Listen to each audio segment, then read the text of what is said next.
And then on this day, 20 years ago, on the 11th of March in 2001, Daniel Levy was appointed to the role of chairman. So I'm going to let you Madge, what would you sum up as your how would you first of all, were you a Libyan, Libya out, or it's not as binary for you, and how would you sum up his tenure? I'd say it's not as black and white as it's like I'm either Libya or I'm not. There's been moments where he's let us down big time, and when could have had Hazard and Suarez, we've got Ryan Nielsen and Louis Saha, and there's been a few of those moments. Then equally, I'm what? Sorry, 30. Just before you sorry, Madge, before you carry on. So that one, because that one's played back quite a lot, and people talk about that quite a lot. But I mean, I personally hold Harry Redknapp responsible for that, because at that time when we were doing really, really well, if Redknapp had actually shown the commitment to the club and showed that he wanted to stay at the club and that he wasn't interested and swayed by the England job and that he wasn't looking to move on to the England job, that may have been the catalyst. Steve, you're a terrific lad, Steve, you're a terrific lad, but, at the end of the day, if I get the England call up, someone's going to say, Harry, you got to take it, I'll take the job, Nico can't come with me because he's not English, but, Crouchy can, Defoe as well, you're a terrific lad, Steve, terrific, I love the club. Love the club. But I do know what you mean. People do forget about he wasn't very forthcoming to say, look, I'd love to manage England, but I'm at Tottenham. This is my club. We're moving forward. There was a little bit of that there. However, then you go back to Daniel Levy and go, regardless of if Harry Redknapp's there or bloody Bobby Davro, go and get Luis Suarez, if there's an opportunity to get him. So, those little moments there. There was other things I remember, there was a season, I think Leeds beat us in the FA Cup, and we literally had no strikers. Everyone was injured. And it was he didn't buy any backup, in that January transfer window. So there's been those moments there. But, as a 34-year-old Spurs fan who's seen us win the FA Cup, which I barely remember. I remember the Arsenal game. I was 4. The two League Cups, I've not seen much glory. However, there's been absolute shit in our team that I've had to watch over the years. And where we've moved forward as a football club, you can't not knock it. So you have to give him the credit for that. We have become an established top 6 side with an international presence around the world. Billboards in New York City. I noticed Spurs fans are but that doesn't mean nothing. There's no trophies. This is a business. Football is a business, and as a business, he has done absolutely fantastically well. He is not on the pitch when we lose to Manchester United in 2010 in the cup final. He is not on the pitch when we lose to Chelsea in Poch's first season. He's not there when we lose in the Champions League final. He is not on that pitch. What more can you ask him to do? That Champions League final. What, you're going to put that down to Levy? Is that Levy's fault? No, that's Poch's fault for not starting the guy that gave you a hat-trick and completely losing the dressing room. Do you know what I mean? So Levy's time here, he's progressed the football club, and I was doing this on TalkSport 2 the other day. It was 20 years of Levy, and it was the legacy that he has now created. Our club is in a very good place for the next 100 years. Yeah. And, if people go back to the days of when Nottingham Forest were dominant in Europe and domestically. Oh, yeah. Ipswich, Aston Villa, Everton, these massive clubs, we're ahead of them. And he's done it on a very small budget and progressed us forward. And people can hate him for as much as they want. He's a smart guy. He's a smart guy. And the fact of the matter is, we're sitting here, absolutely fuming that we lost to Arsenal yesterday because it was almost like a given. We should beat Arsenal. That weren't what happened when I was growing up. When I was growing up, I was in my garden, having a dirty secret because I wanted to be Dennis Bergkamp because he was such a good player.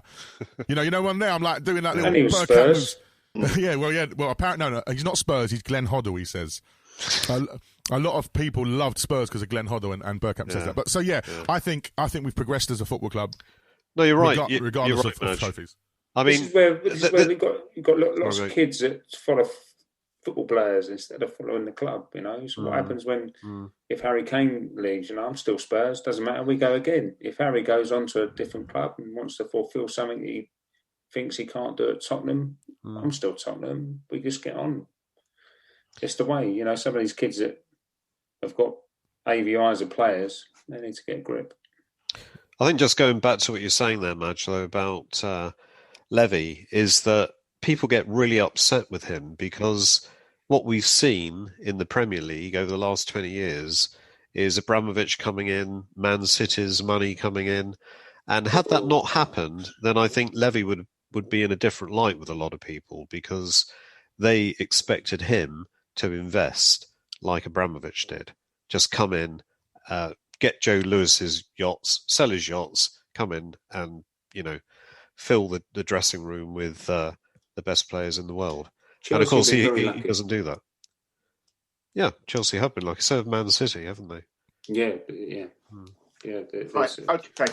So that's enough of that. So, Madge, we have on our podcast, pubcast, we have a fans in focus section where the guest is usually the fan in focus, which is actually you, obviously, today. So,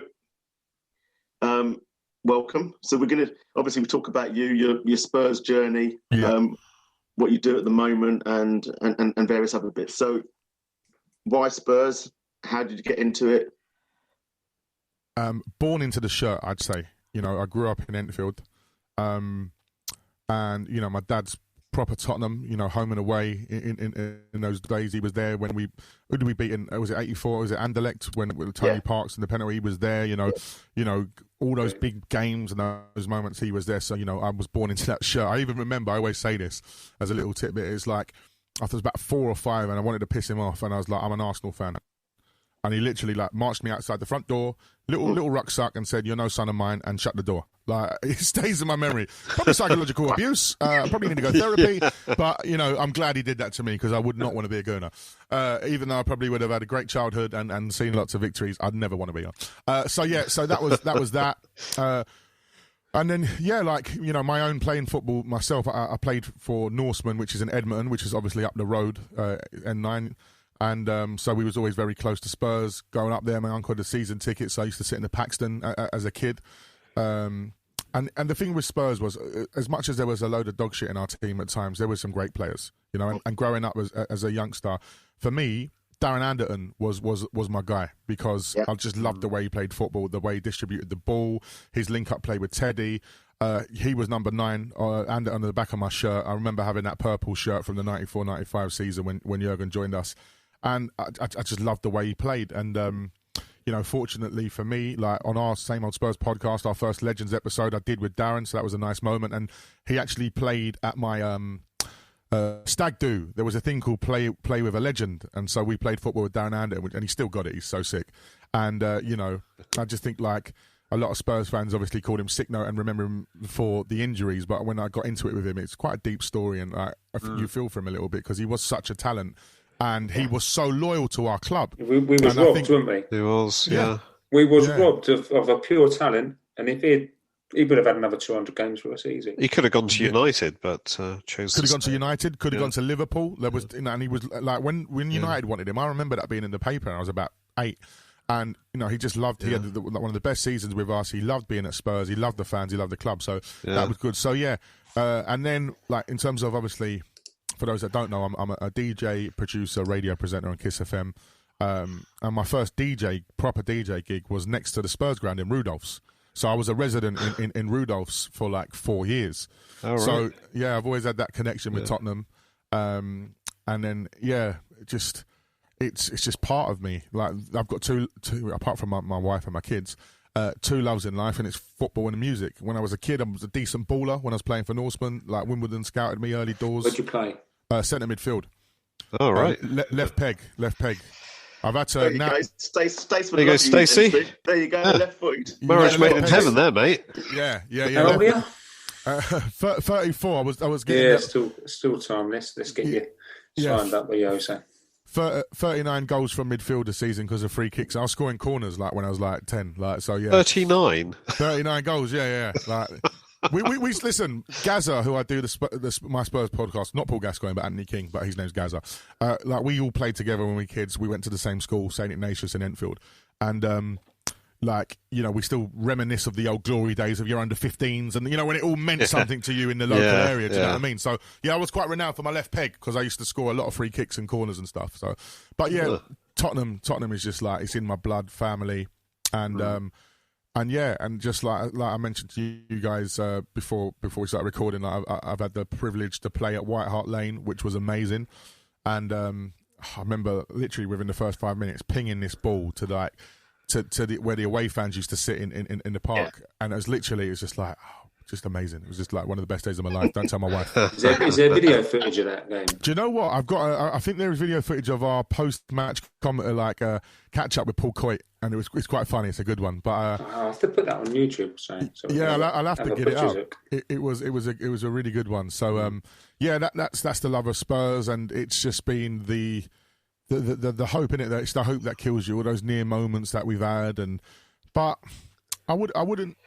You know, obviously, you'd like to win things, but some of the football we've played over the years has just been so enjoyable.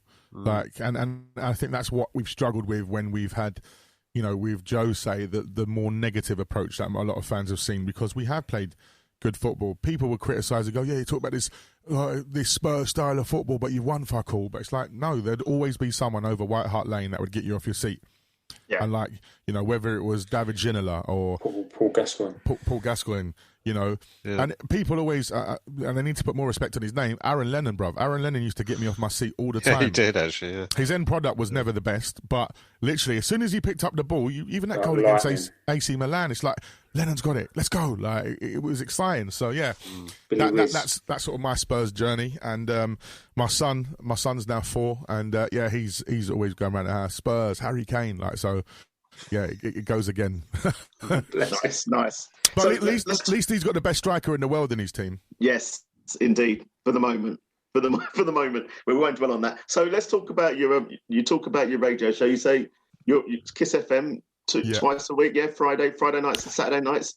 Yeah, I do Friday nights, Saturday nights from 7:00, as well as a History show on Friday night as well. So I have 3 shows across the network.